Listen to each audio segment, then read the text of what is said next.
Ngithokoze bafethu ukuthola leli thuba ukuthi seniqhamukile ningabe media iGeshenge TV. Bafethu kushuthi ngoba nibona nje sila endaweni yaseMpugamhlophe esikoleni. Siwumphakathi sike sabamba imeeting wathi sathutheleka la ngelanga lango lesibili lapho esasilethe khona incwadi sibona lesikole lesi indaba kuthatha ugesi phakathi kwalesikole. Makuthatha ugesi sathola ukuthi uthisha omkhulu wakhona akabachazelile abantu ukuthi ugesi njengoba uthatha kwenze njani. Sasukuma ke sangena ngaphakathi kulesi sikole ngesimo sokuthi sifuna ukuthi kulunga ngoba abantwana bethu abafunda la ngaphakathi. Kushuthi sifike siyikomiti lomphakathi lalikhethiwe lapho siba u8 size lapha esikoleni asivumele uthisha omkhulu singene ngaphakathi silethe incwadi okufanele sasikhala ngayo ikhalazo zethu. Kushuthi uthisha omkhulu asithandanga indlela asiphendula ngayo ngalelo langa noma futhi sangayizwisisa ngoba sasifuna ukuthi sidibane naye kwazi ukuze sithole umhlangano obiza abazali nomphakathi kanye neSGB yakhe. Kushuthi bese sishiya lencwadi sijike mfethu sibuyele emuva. Silindele ukuthi uthisha omkhulu ngoba sasifike kulesibili. Silindele uthisha omkhulu uzothumela ilokhuzana incwadi emakaya ukuze asitshele umhlangano uzoba nini. Ngesimo sokuthi sifuna ukuzwa ukuthi kuqhubakalani kulesikole njengoba sifica ama-toilet engcolile, sifica inhlanzeko ingekho, izingane ziyakhala lapha zikhala zithi zidla ukudla okunezibungu, amanzi agcwele ushobishobi. Izingane azwatholile ama-report kusukela itheme yokuqala ngoba sekuzoba itheme esithathu nje njengamanje ama-report azwatholile. Bese siphinde sibuya ke futhi kuMsombuluko lapho esasithi silindele khona kusukela ngolesibili ulesithathu lesine olesihlanu sibona uthisha omkhulu engayilethi lokhuzana incwadi ezisibiza ukuthi size la ngaphakathi kwesikole. Bese siphinde sihlangana ngesonto siwumphakathi lapho esasibonisana khona sifuna iqhinga lokuthi sizongena kanjani kulesikole ngoba kuthiwa kahle kahle uthisha omkhulu wakhona 2 years atsho ngisho nje kanjani. Size ke thina siwumphakathi ngomsombuluko sizoza ukuthi kuqhubakalani ngempela kulesikole lesi. Lapho esafike sama khona u3 hours la wethu uthisha omkhulu engayi-attend nje indaba yethu.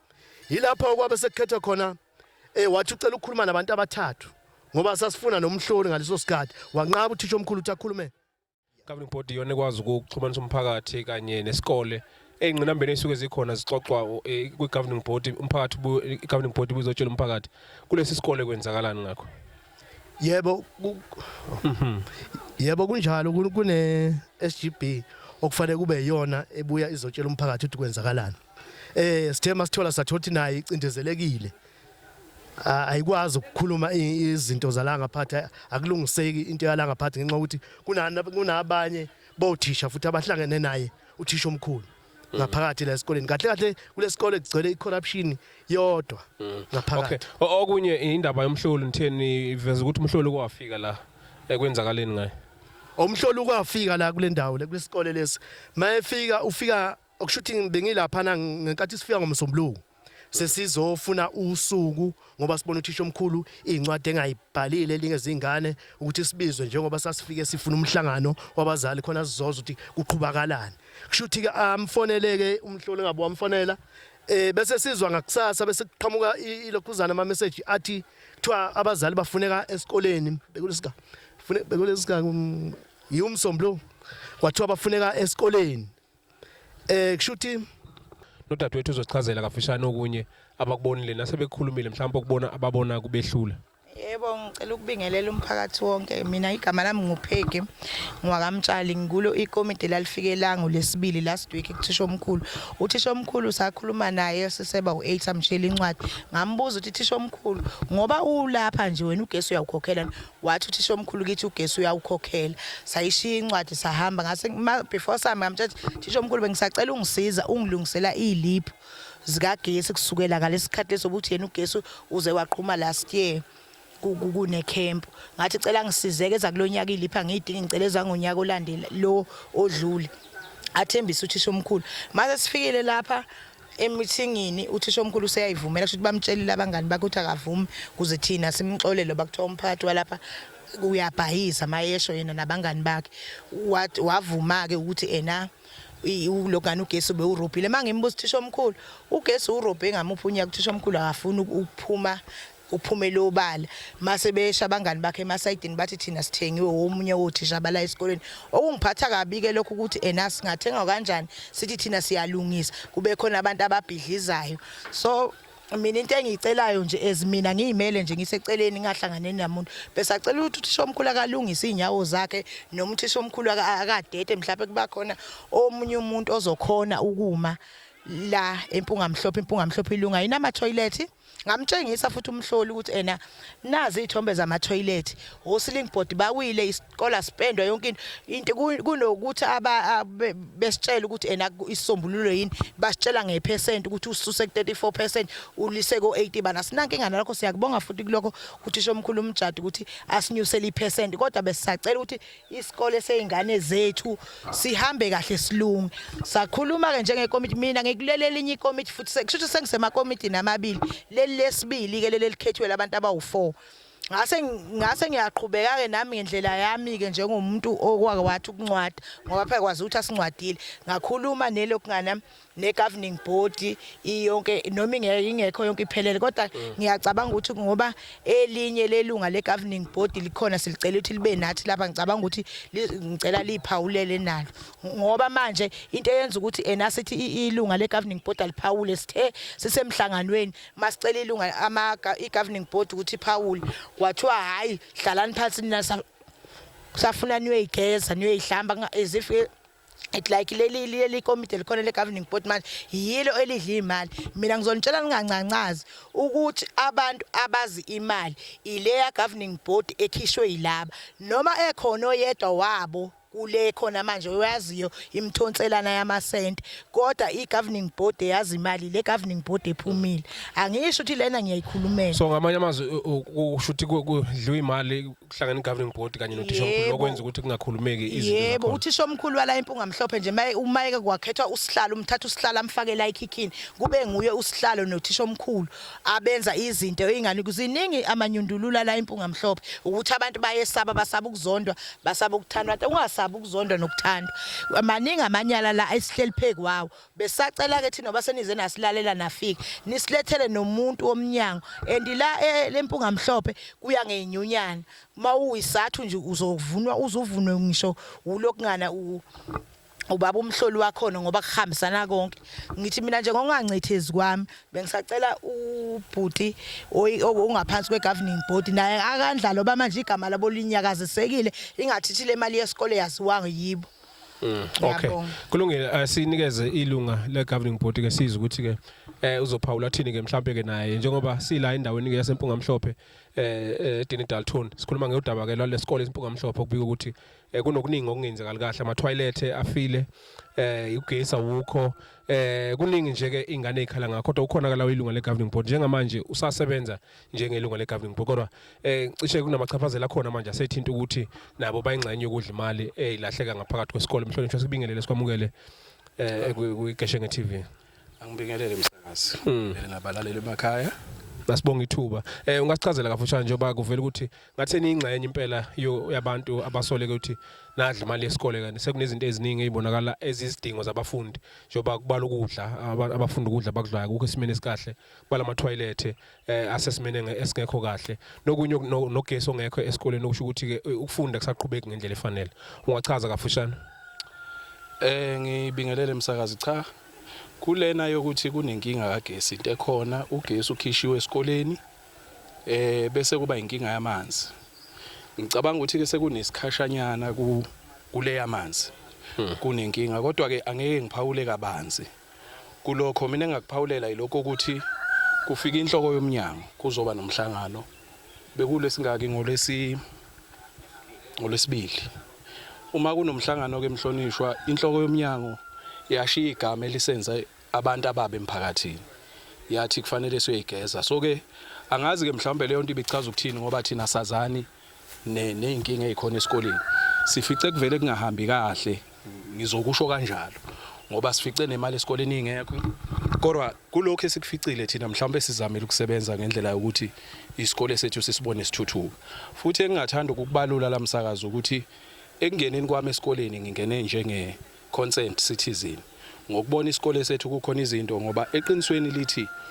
kunemali ema-norms and standards ehlezi bakhona unyaka nonyaka kunama allocations abakhona asuke ebhekelela ukuthi isikole singafi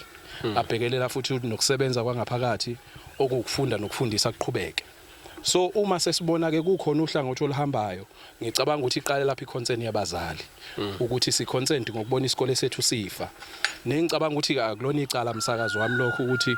uma ngabe kukhona nawe njengoba sikulelizwe le democracy ongakuboni kahle uyakuphawula ukuveze futhi ukungajabuli kwakho. Babhalile abazali bebhalela uthisha omkhulu kusho ukuthi bezoyibika izikhalo zabo baze babhala ngokohlelo okufuneka balwenzo oluformal. Babhala incwadi eye kuyinhloko yomnyango yaphinde yezenye kuyuthisha omkhulu. So okubeke nama delays kwaze kwafika ekuthenini kube khona lezi zimo zokuthi bese kubasangaza ukuthi abazali sebeyakuphoqa. Okube inkinga ke la yilokho kokuthi uma sekuqhubeka umhlangano kube nethuba lokuthi kufuneka siyiphendulele kokunye obekubuzwa abazali nobe kuqondene ke nathi njenge current SGP akukaze kwenziwe okungikhalisa kakhulu mina engicabanga ukuthi ngizokuphawula la mhlambe kufanele ngaba ngiphawuli kwimedia njengomuntu omi ngasohlangothini lwesikole noma lokusetshenzwa kwezinto zasesikoleni kodwa okungenza ukuthi ngiphawule ukuthi kufuneka igama lami ligezeke ekugcineni njengoba kuthiwa ngingcolile. Thina ekufikeni kwethu la sifici iSGB kade iphuma kunezikweletu esifica esikoleni. Sifica imali ingekho account ithi 00 ngenamali. Kwafuna ukuthi sisebenze lapho up until imali yangena engenile esikoleni. Uma sifika sathola ukuthi kunezikweletu okusafuneka siqale siyikhokhe. Isikole asikwazi ukwenza lutho njengamanje ngoba kufuneka silwe nokuthi kulunga izinto ezimoshakele. Emhlanganweni esasikhethwa kuwo ngingomunye mina owayebuza ukuthi kumthetho ngokomthetho okuhlalwa kwama AGMs ngokwe agenda item kune agenda item la kufuneka khona benza ama reportings okuyi SGB esuke kade ikhona iphuma kwakufuneka ireport ngezinto ezenzile ukuthi kusukela kunyaka wokuqala singenile kwenzeka ukuthi izifike la iphuma khona. So ngangu requesta ngisho kumuntu owayeliphethe uhlelo lo khetho lokuthiwa iAGM ngamtshela ukuthi ngokomthetho kufanele siqale sithola ama report ukuze singakhethi abantu abarong mhlambe sizolikhipha ikomiti elidala kanti lisisebenzele kahle hleze futhi silibuyisele kanti alisebenzelanga so sicela ukuthola ama reports esagcina singawatholanga. Kunohlelo liyalwenziwe emsakazo wami uma kusuke kuphuma isigungu kade sisebenza noma esiyibhodi kungena esisha keke kwenziwe lokho kuthiwa ihandover. Akaze kwenziwe kuyangixaka ke inhloko yomnyango isukele ifika izoma kumanje indaba yesigubhu sikagesi okuthiwa ilungiswe kubizwa umphathi wesigungu esidala kuthiwa kube uyena ozohamba nothisha omkhulu kuze kwamenshona ukuthi akube wena ozohamba nothisha omkhulu bayolungisa indaba yesigubhu. Kuyangixaka ke lokho ukuthi inhloko yomnyango imrecognize kanjani umuntu ongaza handover. Kuyangixaka manje kubukeka ngazi ukuthi kukhona into esizogcina sixabana sodwa njengomphakathi sixatshaniswa abantu besuka le. Kuyangixaka nje ngempela nanokuthi okunye mhlonishwa okukhona la kulezi zimo sicabanga ukuthi kuyi department le kahulumeni. Yes. Laba abantu abasuke besebenza basuke beseva ngaphansi kwe department. So kunento okuthiwa i-code of conduct. Angazi noma mhlambe makubhekakala kuhambe ngayo yini ukuthi kwenzeke lezi zinto ezenzeka esikoleni. Uma sezenzekile akufanele yini department kube khona imigudu eyihambisayo ukuze kulungiswe izimo. Ngoba ekugcineni sekuchaphazeleka thina mina ngikwazi ekugcineni kwakho konke ngiyilunga lomphakathi osempuka mhlophe. Uma ngachaza nje kafushane lesi sikole sinomlando. Uhulumeni engangenelela ukusakha saqalwa abazali bethu lesi sikole. Kwakuqoqwa imali emasontweni la kubuya abazali bexove befollow meeting leya block nje le esiyibukayo lapha eqaleni yakhe wabazali ngokumlando walesi sikole. So le inhliziyo yomphakathi umsakazo wami engakusho nje ilokho ukuthi asenemeke ngokuthi sesifika inhloko yomnyango makufuneka iluleke noma ilamula izimo ithathe thina sibeke eqhulwini isiqhathe nomphakathi. Cha lokho angeke ngize nguvume futhi ngingakwethembisa umsakazo wami ukuthi mina ngizokulwela ukuligezela amigama ngazi ke yona ukuthi iyokwenza kanjani ngoba ishingi nokudla. Kulungile mhlawumbe ke okunye ngakubheka la indaba yokuthi njengoba isikole sikhona nomphakathi futhi wakhela endaweni yamakhosi khona indona khona inkosi kukhona nokungenelelo khona ukubheka njengoba phela lento iaffecta ni on daily basis noma amen ezokuhlala njalo ekuthena abantwana beni bafunda la yebo mhlawumbe babonakala ama percentage kodwa kukhona ukunganeliseki ngibuka ukungenelela kwabantu abahola umphakathi bona ukuthi kukhona nokhona. Mhlambe kulokho umsakazo wami ngeke ngiphawule ngihambe kade ngize ngifike kokwabo ngoba neindlela zokusebenza umuntu uthebekiwe kunemigudu ayilandela kunendlela yokusebenza abasebenza ngayo. Angeke ngize ngazi ukuthi ithini into lapho, kodwa mina njengoba kade ngichaza umsakazo wami ukuthi ngabona ukuthi kufanele ngifasa amateki nezicathulo ngisukume ngimele into yethu ngoba ekugcineni asikukhala masingakhuluma nje iqiniso lilonke umsakazi isikole lesi ngeke sivele sisuke ngosuku olulodwa ziwe zonke indonga lezi kodwa kancane piece by piece uzobona isikole siphuma amawindi siphuma isikole siphuma iminyango kuyaba ngelinye ilanga sesiyakhomba sithi kwakunesikole isikole sethu ngezindlela ebesisezingeni ngayo nesisihle ngayo akubukeki kuyinto ekhomba ukuya phambili ukulunga uma ubona izinto ezificakele ezimoshakala ukukhomba ukuthi yikho lokho kwenza ukuthi mhlawumbe umphakathi ugcina ucomplain nalokho ngakubheka indaba ukuthi ke kulabo osebenza nabo kwi-governing board udadewethu uvezela ukuthi kudliwa imali mhlawumbe ke futhi leli gama ekuyilona elikuphatha kabi kakhulu ngibheka nina ke ninodwa ngoba phela nikhethwe ngumphakathi ekutheni usebenzele kukuphi la nilahlana khona cha msakazi wami kuleyo kudliwa kwemali mhlawumbe ithinta enye SGB kodwa kulabo abafowethu enginabo ngenhlahla umuntu okhuluma naye uyena ophethe finance kule SGB manje izinto ezenziwe njengamanje there are records aphathekayo ukuthi imali iphumela yenzani kwenziwa ukuthi so ngicabanga ukuthi mhlawumbe uma singakhuluma ngalokho singakhuluma ngento ephathekayo hayi lokho kuyofake iaudit ngoba ezinye zezinto ezisihluphayo lezi laba bantu abafundile abawo read and write baye babone shini ukuthi kufuneka mhlawumbe simukele lokho abakushoyo sibe zisulu nje noma ama victims okucindezelwa ngoba into abayenzayo baye bagcine becomply bona ngokwabo kwi department but at our expense thina silemala ngapha sifelwa zikole silinyalelwa izinto so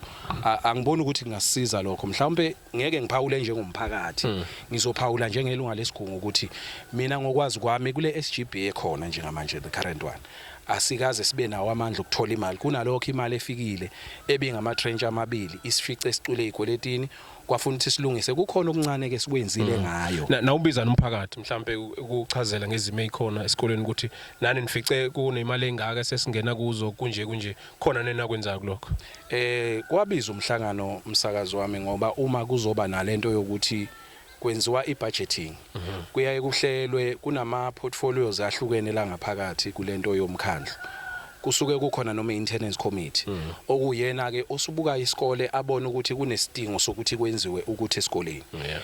onke ama portfolios ngokuhlukana kwawo kunano fundraiser nani onke lama portfolios ke bese beya nama reports kuhlale phansi umkhandlu bese umkhandlu uhamba uyokwethulela abazali noma ukuphawule phambi kwabazali ukuze kubonakala ukuthi mhlawumbe babe ingxenye yokuhlelwa kwezinto zesikole sabo so kokunye ke ezinye zezinto esiyisebenzile sikwazile ukuthi sikwenze lokho sadlulisa kulokho but mhlawumbe ngeke ngize ngiphawule ngokuthi kwenzakala ngora nje ngingakusho ukuthi kulezi zinto mhlawumbe ezenzeka noma ezenziwa zikhona izinto eziphathekayo zokuthi senzeni okay mfowethu asiphethe ngokuthi ke ikuphi nifuna ukubona uyilunga le governing board uyingxenye yomphakathi isikole senu sezingane zenu ngabazali ikuphi nifuna ukubona kwenzeka ngalesi sikole